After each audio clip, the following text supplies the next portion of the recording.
Ok, si observamos en el circuito, podemos deducir que el transformador 1 se encarga de elevar la tensión que se transmite, ya que va a pasar por un cable de alta tensión. Al aumentar la tensión, disminuye la intensidad de corriente y se utilizan cables de un diámetro más pequeño y disminuye las pérdidas eléctricas y gastos económicos más fuertes. El transformador 2 y 3, al estar más cerca de los clientes finales, se encargan de disminuir la tensión para evitar daños, y así se aumenta la intensidad de la corriente que se va a aprovechar tanto en la industria de reciclaje como en las casas.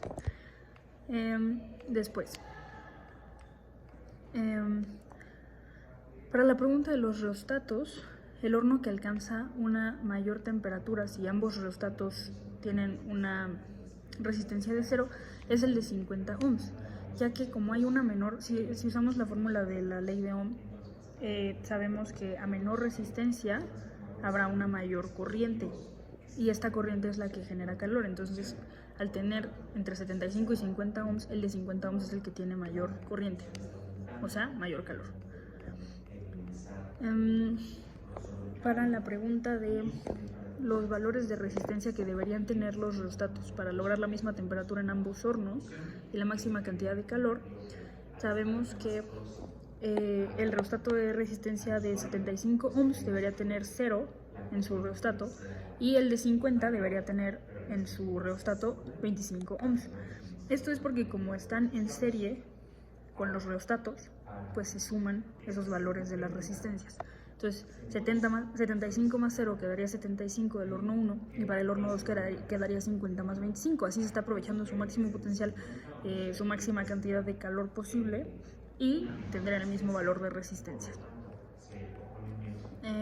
Siguiente.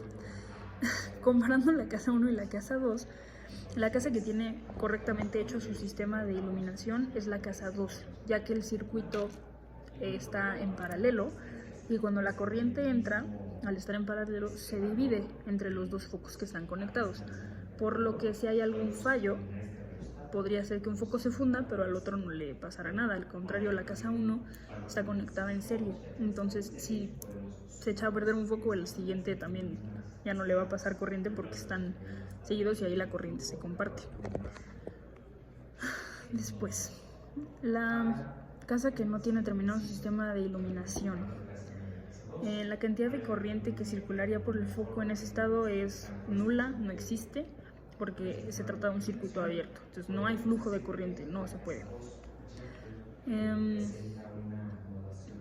Para colocar el interruptor de la casa en construcción, conviene que se haga en serie con el foco, ya que así se permite el flujo de corriente sin verse afectado por otros focos, además de que como es un solo foco, pues no se va a dividir realmente, y se aprovecha la cantidad de energía máxima, ya que la corriente no se distribuye. Después, en el conjunto de casas,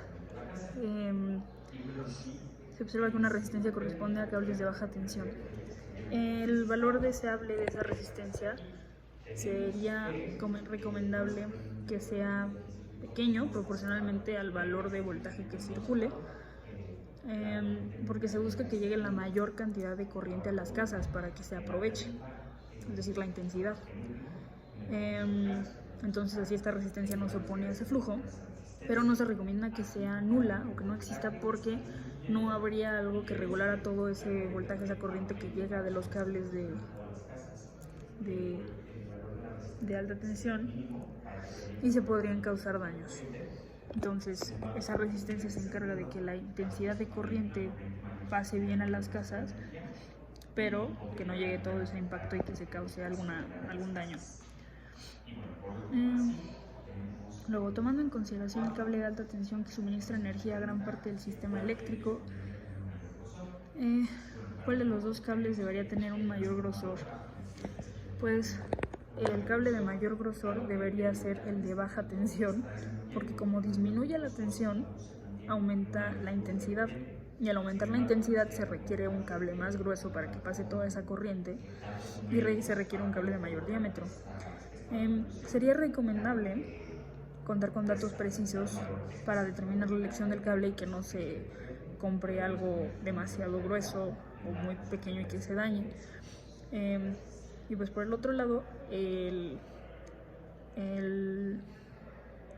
del cable de alta tensión, pues sería recomendable que sea más pequeño, porque como se aumenta el voltaje, disminuye la corriente o la intensidad y se requieren cables de menor grosor.